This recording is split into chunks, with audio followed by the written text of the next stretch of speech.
ఈరోజు early morning అందాజ సమయం 3:20-3:25 మధ్య డైలాండెడ్ కారు జీలుగుల నుంచి గోపాల్పూల్ విలేజ్ మధ్యలో వాగులో రొడ్డాం దగ్గర ఒక వ్యక్తి టీవీఎస్ ముఖంతో వాగులో పడి చిక్కుకున్నాడని తెలియగా వెంటనే మా డైలాండర్ సిబ్బంది మాకు తెలుపగా నేను మా గౌరవ సిఐ శ్రీ పులి రమేష్ గారు సిబ్బంది ఇక్కడికి చేరుకొని అతన్ని ప్రాణాలను కాపాడడం జరిగింది.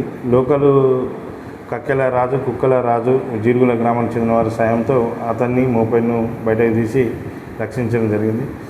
ప్రజలకు ఎలుకతుర్తి వారి పోలీసు వారి సూచన, మరి వర్షము పడుతూ పెరుగుతుంది, కాలువలు కుంటలు ఏరులై పారుతున్నాయి. కాబట్టి ఎవరు కూడా అక్కడికి ఈతకు వెళ్ళి సరదా కోసం వెళ్ళి తమ ప్రాణాల మీదకి తెచ్చుకోవచ్చు అని తెలియజేస్తున్నాం.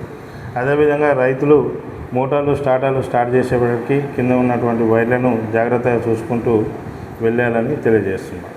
పోలీసు వారము ఎప్పటికీ ప్రజలకు 24 గంటలు అందుబాటులో ఉంటాము, ఎలాంటి సేవకైనా ముందు వరుసలో ఉంటామని తెలియజేస్తున్నాం. అదేవిధంగా మా యొక్క గౌరవ సిపి శ్రీ సన్ప్రీత్ సింగ్ గారి ఆదేశాల మేరకు ఎప్పటికీ ఈ వర్షాకాలంలో ప్రజలకు అందుబాటులో ఉంటామని, పోలీస్ సేవలను వినియోగించుకోవాలని తెలియజేస్తున్నాం.